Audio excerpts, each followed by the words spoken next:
যাবে না।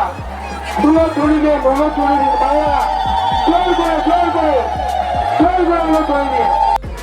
এই খেলা সে খেলা নয়, এই খেলা হচ্ছে শিবশক্তি খেলা।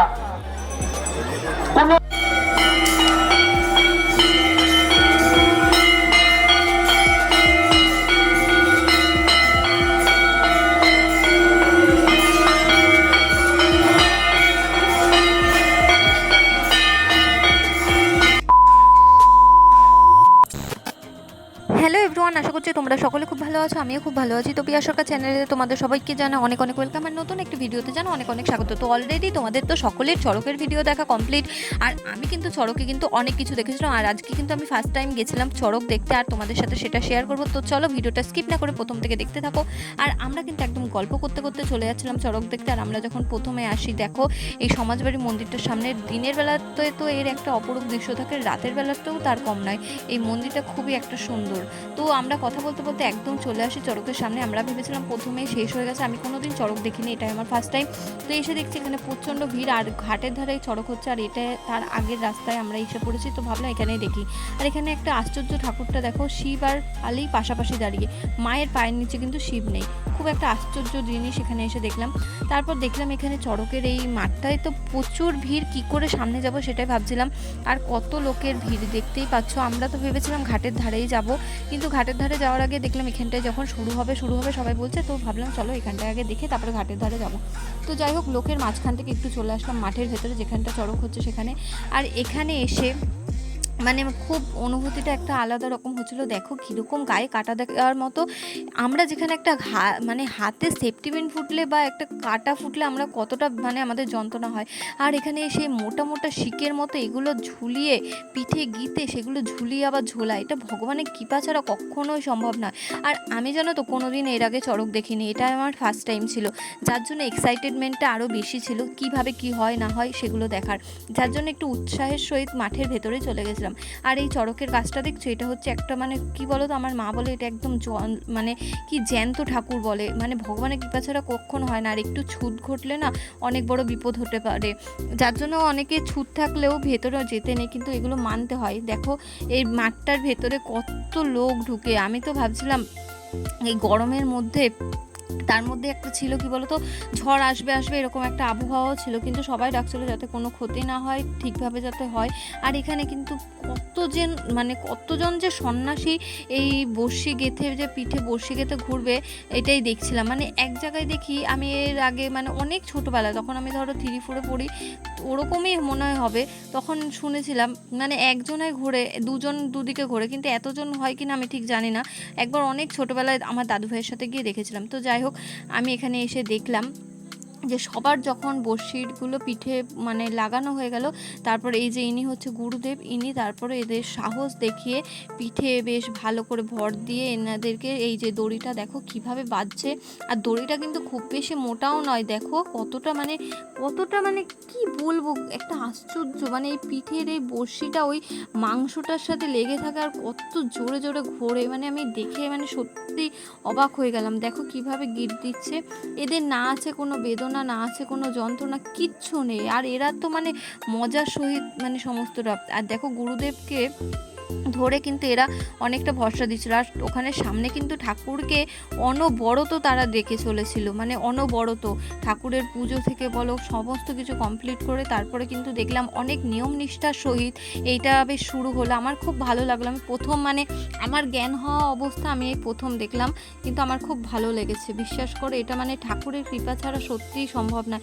যারা ঠাকুর বিশ্বাস করে না তাদের পক্ষে আলাদা ব্যাপার, কিন্তু সত্যি এটা মানে ঠাকুরের কৃপা ছাড়া এটা এক মুহূর্তের জন্য হতে পারে। তুমি যদি এটা তুমি ভাবো, তুমি যদি একটা খাতে সেফটি পিন বুকো, কতটা যন্ত্রণা লাগবে, কতটা কষ্ট লাগবে, সেখানে এদের কোনো কিছুই নেই। আর এখানে দেখলাম দেখো এনার যাতে কষ্ট না হয়, ওনাকে যখন বাধা হয়ে গেল ওনাকে কিন্তু একদম ওই দিকে পাঠিয়ে দিল, যাতে সবার সাথে মানে সবার গায়ে ভরটা দিয়ে রাখতে পারে এখানে। তারপর আরও আরেকজনকে বড়শিটা বাঁধা হচ্ছিল, সে একই রকমভাবে বড়শিটা বাঁধছিল। তো আমার তো দেখেই গায়ে কেমন একটা কাটা দিচ্ছিল, ভয় লাগছিল, কিন্তু আমি যাদের সাথে গেছিলাম তারা কিন্তু ভয় পাচ্ছিল না, আমারই বেশি ভয় লাগছিল এগুলো দেখে। কিন্তু কি হবে বলো তো, আমি ভাবছিলাম যে না, আজকে যখন এসেছে আমি ভালো করে দেখেই যাব কি হয়। আর দেখো চামড়াটা কীরকমভাবে মানে আটকে রয়েছে, আর এই সমেত ঘুরবে। এই দেখো এইবার এই ঠাকুরের নাম নিচ্ছিল, তো তারপরে দেখো এই যে আস্তে আস্তে করে একদম ঘোরানো কমপ্লিট হলো এখানে। তাও ওরা যখন ওদের ঘোরানো আরম্ভ হয়নি তখনও কিন্তু ওরা ঠাকুরকে ডাকছিল। তো চলো এটা একবার ভালো করে তোমরা দেখো।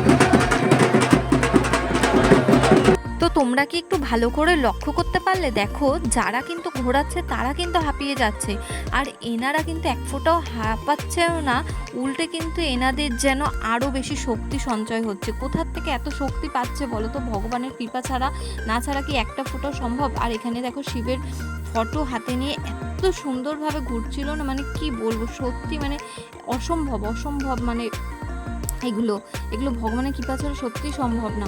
তো অনেক পাক ঘোরার পর এনাদেরকে আস্তে আস্তে নামানো হলো, কেননা এরপরে আরও অনেক সন্ন্যাসী রয়েছে, কেননা তাদের ঘোরাতে হবে। আর এখানে আমাদের এখানে মনে হচ্ছিল যে বৃষ্টি আসবে এরকম একটা ভাব।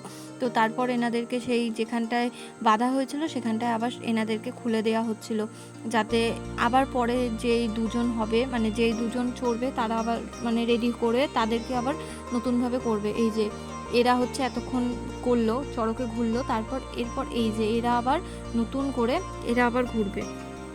তো এইভাবে করে করে এখানে চড়কটা খুব সুন্দর আমি দেখলাম এতটা কাছের থেকে, মানে ভগবানের কৃপা। মানে আমি মন থেকে সত্যি চেয়েছিলাম যে আমি কোনোদিন দেখিনি, তো একটু বেশ ভালো করে। আমার দিদির সাথে আমি যখন যাচ্ছিলাম আমি বলছিলাম, জানিস তো আমি শুনেছি অনেক তাড়াতাড়ি চড়ক হয়ে যায় আর মানে শেষও হয়ে যায় তাড়াতাড়ি। তো দিদি বলছিল না, এর চড়ক অনেকটা দেরি করেই হয়, কেননা ও অনেক বছর আগে দেখেছে বান্ধবীদের সাথে গিয়ে।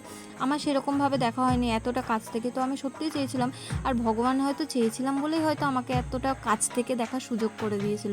আর চড়কের গাছটা দেখতে পাচ্ছ তোমরা কতটা বড়, আর কি সুন্দর করে নিয়ম নিষ্ঠা করে ওরা করেছে পুজো আচরা। তো এই দেখো এনাকে বাধা হয়ে গেল সেই আগের জনের মতো, আবার এনাকে সেই ধরে ধরে সামনে নিয়ে যাচ্ছিল।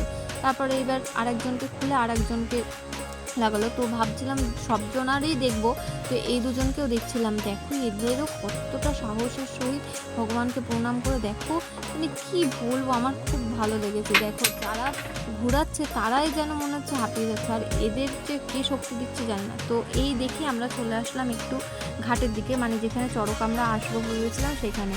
তো সেখানে এসে দেখি এখানে ঘাটের ধারে বেশ সুন্দর একটু মেলা টাইপের বসেছে। আর এই গোপালটা তোমরা দেখেছো, যেখানে কোনো মেলা ঠেলা মতো হয় গোপালটা কিন্তু প্রত্যেক জায়গাতেই যায় ঘুরতে।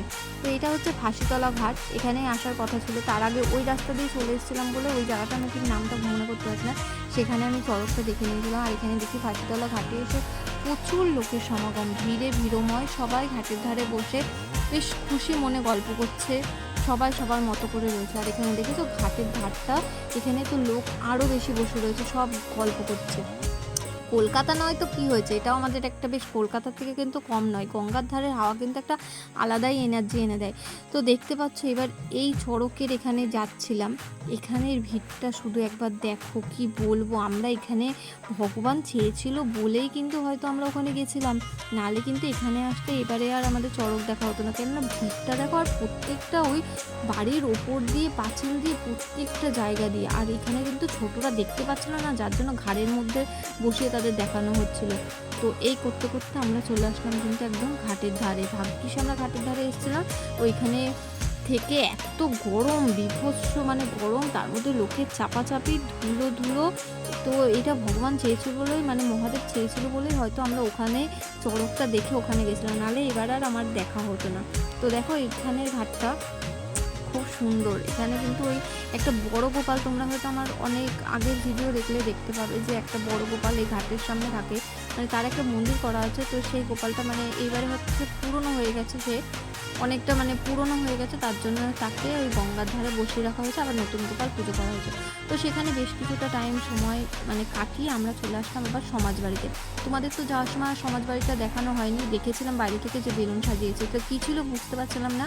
চলে আসলাম একদম ভেতরে। আর দেখো চারিদিকটা তো রঙিন বেলুন দিয়ে সাজিয়ে একবারে সুন্দর করে তুলেছে। তো এটা হচ্ছে দাদামশাই, এটা খুব জাগ্রত একটা ঠাকুর, এনার কাছে যা মানত করা হয় তাই পাওয়া যায়। আর এই ঠাকুরটা কিন্তু একদম পুরো পেতলের তৈরি। এনার হচ্ছে আবির্ভাব তিথি ছিল, তার জন্য এত সুন্দর করে সাজানো হয়েছিল। তো এনার আবির্ভাব তিথিও মানে জন্যও লোক ছিল, আবার এমনিও দেখো ঠাকুর আরতি হচ্ছিলো, সেখানে অনেক লোক ছিল। তো আমি আর ভেতরে যাইনি, বৃষ্টি আরম্ভ হয়ে গেছিলো, এই যে বাইরে ছিটেফোঁটা বৃষ্টি পড়ছিলো। তো চলো ভিডিওটা বর্ণনা করে এখানে শেষ করছি। ভালো লাগলে অবশ্যই ভিডিওটা লাইক কমেন্ট শেয়ার করবে। দেখা হবে অন্য কোনো ভিডিওতে। সবাইকে টাটা।